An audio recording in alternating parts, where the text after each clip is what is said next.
안녕하세요. 승소를 위한 꿀팁 이정현 변호사입니다. 자, 오늘은 조론과 황혼이혼의 차이 한번 살펴보려고 합니다. 조론이 뭐예요? 조론은 법률 용어는 아니고 일본에서 들어왔다는 얘기도 있는데 혼인관계를 졸업했다. 그러니까 혼인관계의 실체는 없어졌어요. 그렇지만 그렇다고 해서 법률적으로 이혼은 하지 않겠다. 그런 애매한 상황. 우리는 예전에는 장기 별거 이렇게 생각을 했는데 이제는 조론이라고 아예 서로 합의를 보는 거예요. 예전에 별거는 그냥 싫어서 그냥 나가가지고 2, 30년씩 안 보는 거 별건데 조론은 합의를 한 거예요. 당사자들끼리. 앞으로 이렇게 살자. 관여하지 말자. 남녀 문제에 관여하지 말고 경제적으로도 관여하지 말고 따로 살자. 그냥 완전히 별개야. 혼인 관계만 껍데기만 남아있는 거다. 이걸 조론이라 하고요. 황혼이혼은 뭡니까? 보통 혼인 기간이 30년 가까이 됐는데 이혼을 하는 경우죠. 왜 그걸 황혼이혼이라고 따로 이름을 붙이느냐. 지금까지 잘 살았는데 왜 이혼하냐 이거예요. 뭔가 특이하다. 왜 이혼을 하지? 앞으로 살 날이 얼마 안 남았는데 왜 이혼을 하지? 그래서 황혼이혼이라고 그걸 이름을 붙여가지고 무슨 특징이 있나 사람들이 이제 궁금해하는 거죠.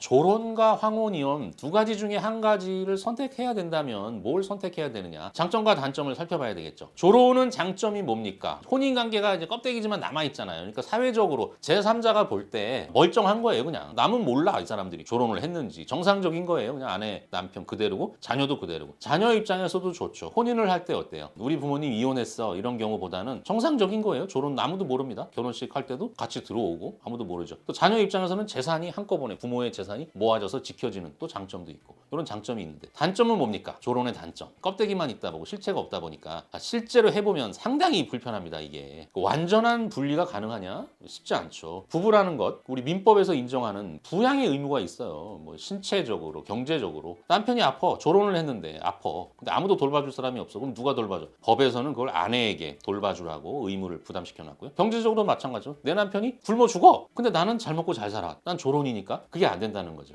나하고 비슷한 수준의 생계를 유지시켜줘야 될 경제적 부양 의무가 여전히 남아있다는 거죠. 그러니까 법률에서는 조론을 전혀 예상하지 못한 것이죠. 이런 단점이 있습니다. 자, 황혼이혼의 장점은 뭡니까? 혼인기간이 길지만 그냥 깔끔하게 정리했잖아요. 각자 재산 가지고 완전히 흩어졌어. 새로운 인생을 사는 거야. 수명이 길어졌죠? 100살 가까이 살죠? 앞으로 한 20년 이상을 자유롭게 내 마음대로 살 수 있다. 내 돈 가지고. 장점이죠. 단점은 뭡니까? 30년 이상 돼서 혼인관계가 파탄되면 일단 자녀들이 굉장히 반감을 가지고 싫어하죠. 이해를 못해. 재산이 쪼개지는 겁니다. 부모의 재산이 쪼개져요. 그러다 보니까 자녀들 입장에서는 그게 싫은 거죠. 부모가 잘 지내는 모습이 좋은데 노년에 맨날 싸우고 다투다가 결국 이혼에 이르렀다. 자녀 입장에서는 굉장히 싫어합니다. 그래서 자녀 때문에 이혼 안 하는 경우 많아요. 황혼이혼. 그리고 또 황혼이혼 단점 재산 분할을 받을 때 의외로 재산이 반으로 갈라지는 거거든요. 그러니까 전업주부인 아내가 재산 분할을 풍족하게 받는다고 해도 거의 반으로 갈라지는 거기 때문에 쉽게 말하면 내가 10억짜리 생활을 하다가 5억짜리 생활이 되는 거예요. 이런 경제적인 공공. 그런데 나이가 많잖아 이제는. 소득 수단이 없단 말이에요. 그러다 보니까 경제적으로 힘들어지는 경우가 생긴다. 이게 이제 황혼이혼의 단점이고 또 하나 굳이 재판에서의 단점이 있는데 황혼이혼을 법원에서는 쉽게 해주질 않아요. 그러니까 이혼 사유가 좀 부족하면 젊은 부부의 경우에는 이혼을 그래도 잘 해주거든요. 법원에서. 근데 황혼이혼, 혼인기간이 긴 경우에는 이혼 사유를 좀 잘 입증해야 됩니다. 왜냐하면 30년 동안 쌓아온 법률관계, 사회적 관계, 자녀와의 문제가 있기 때문에 웬만한 사유가 없어. 한쪽에서 극렬히 반대를 해. 이런 경우에 법원에서 이혼 자체를 잘 해주질 않아요. 이게 또 단점입니다.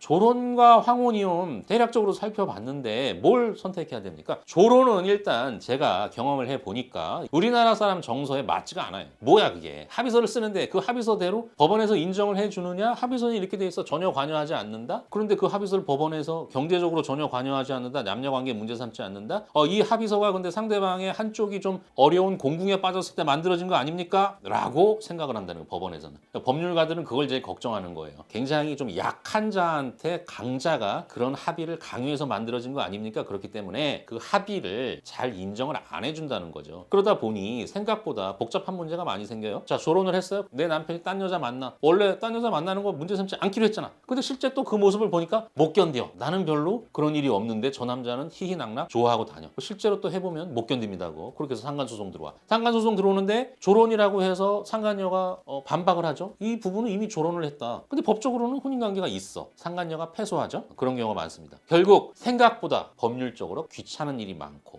차라리 결거하는 게 더 낫다. 저의 결론은 조론보다는 깔끔하게 황혼이혼이다. 자, 오늘 영상이 도움이 되셨다면 좋아요, 구독 버튼을 눌러주시면 감사하겠습니다. 고맙습니다.